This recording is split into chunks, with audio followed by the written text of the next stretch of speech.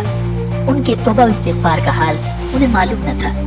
جب عذاب ٹل گیا تو انہیں فکر ہوئی کہ اب تو قوم مجھے جھوٹا قرار دے دے گی، کیونکہ میں نے اعلان کیا تھا کہ 3 دن کے اندر عذاب آ جائے گا۔ ناظرین، اس قوم کا قانون تھا کہ جس شخص کا جھوٹ معلوم ہو اور وہ اپنے کلام پر کوئی شہادت پیش نہ کر سکے تو اسے قتل کر دیا جاتا تھا۔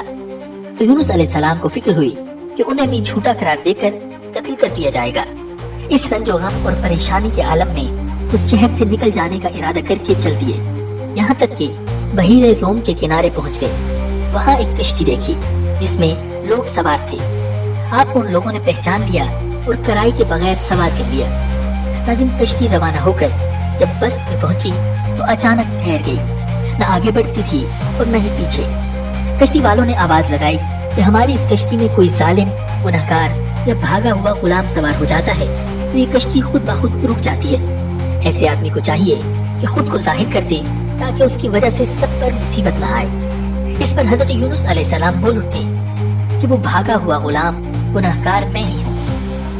ناظرین، آپ علیہ السلام نے ایسا اس لیے کہا کیونکہ اپنے شہر سے نکل کر کشتی میں سوار ہونے کا حکم اللہ رب العزت کی طرف سے نہیں تھا، اور اللہ تعالیٰ کے حکم کے بغیر یوں چلے آنے کو حضرت یونس علیہ السلام نے ایک گناہ قرار دیا۔ آپ نے فرمایا کہ مجھے دریا میں ڈال دو تو تم سب اس عذاب سے بچ جاؤ گے، مگر کشتی والے اس پر تیار نہ ہوئے، بلکہ انہوں نے قرآن اندازی کی تاکہ جس کا نام نکلے اسے دریا میں ڈالا جائے۔ لیکن قرآن اندازی میں بھی آپ ہی کا نام نکل آیا۔ لوگوں کو اس پر تعجب ہوا تو کئی مرتبہ قرآن اندازی کی گئی اور ہر مرتبہ آپ ہی کا نام آتا رہا۔ ناظرین، قرآن کریم کی سورۃ الصافات کی آیہ نمبر 141 میں اس قرآن اندازی اور حضرت یونس علیہ السلام کا نام نکلنے کا ذکر موجود ہے۔ ایک طرف قرآن اندازی میں نام نکلنے پر آپ علیہ السلام کو دریا میں ڈالے جانے کا سامان ہو رہا تھا، تو دوسری طرف ایک بہت بڑی مچھلی اللہ رب العزت کے حکم پر کشتی کے قریب منہ کھولے موجود تھی کہ آپ کو اپنے پیٹ میں جگہ دے۔ حضرت یونس علیہ السلام جیسے ہی پانی میں گئے، مچھلی نے فوراً انہیں اپنے پیٹ میں لے لیا۔ ناظرین، حضرت عبداللہ بن مسعود رضی اللہ تعالیٰ عنہ نے فرمایا کہ حضرت یونس علیہ السلام اس مچھلی کے پیٹ میں 40 روز تک رہے۔ یہ انہیں زمین کی تہ تک لے جاتی اور دور دراز کی مسافتوں میں پھراتی رہی۔ بعض افراد نے 7، بعض نے 5 دن اور کئی ایک نے مچھلی کے پیٹ میں رہنے کی مدت چند گھنٹے لکھی ہے۔ اس حالت میں حضرت یونس علیہ السلام نے دعا کی، لا الہ الا انت سبحانک انی کنت من الظالمین۔ اے اللہ، تیرے سوا کوئی معبود نہیں، تو ہر عیب سے پاک ہے، بے شک میں قصوروار ہوں۔ ناظرین، اللہ رب العزت نے یہ دعا قبول فرما لی اور مچھلی نے آپ کو بالکل صحیح سالم حالت میں کنارے پر ڈال دیا۔ مچھلی کے پیٹ کی گرمی سے ان کے بدن پر کوئی بال نہ رہا تھا۔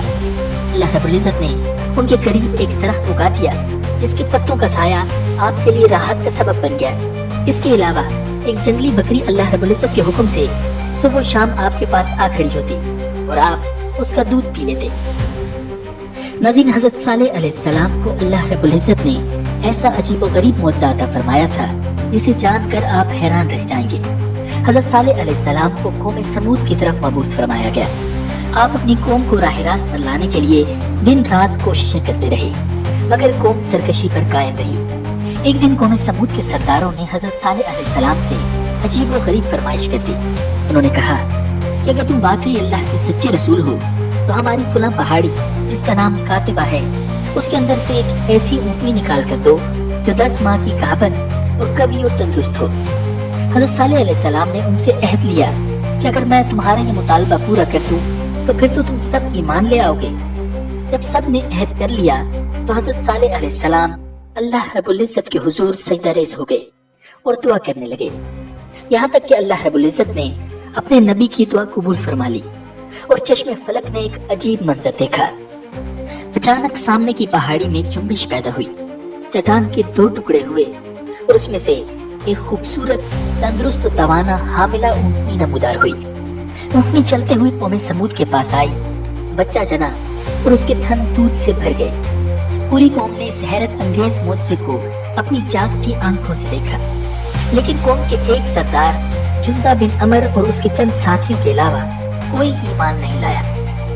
ناظرین، اس موقع پر حضرت صالح علیہ السلام نے اپنی قوم سے فرمایا، اے میری قوم، یہ ناقۃ اللہ یعنی اللہ کی اونٹنی ہے جو تمہارے لیے ایک معجزہ ہے۔ اب تم اسے اللہ کی زمین میں چھوڑ دو اور اسے کسی طرح کا ایذا نہ پہنچاؤ، ورنہ فوری عذاب تمہیں پکڑ لے گا۔ ناظرین، اونٹنی اور اس کا نومولود بچہ سارا دن نخلستان میں چلتے رہتے۔ قوم سیر ہو کر اونٹنی کا دودھ پیتی، لیکن وہ کم نہ ہوتا۔ حضرت صالح علیہ السلام نے کنویں کے پانی کو بھی تقسیم کر دیا تھا۔ ایک دن اونٹنی پانی پیتی تھی اور ایک دن قوم سمود کے لوگ۔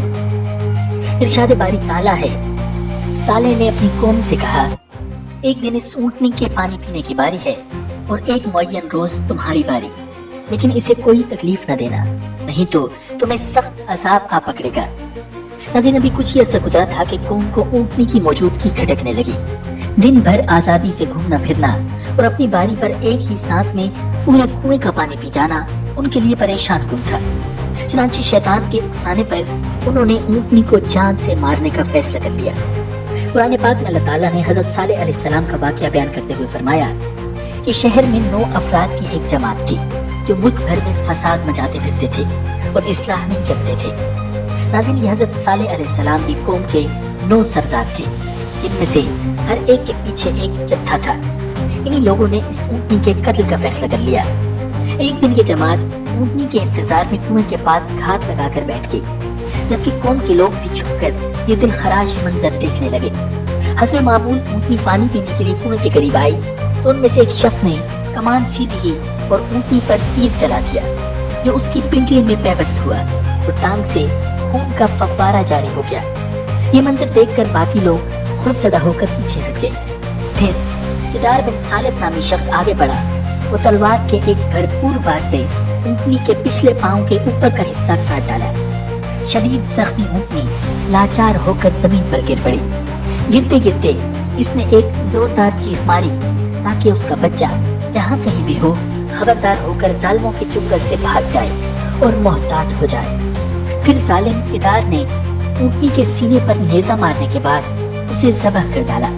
ادھر اس کا بچہ بھاگتا ہوا اونچے پہاڑ پر چڑھا اور چیخیں مارتا ہوا غائب ہو گیا۔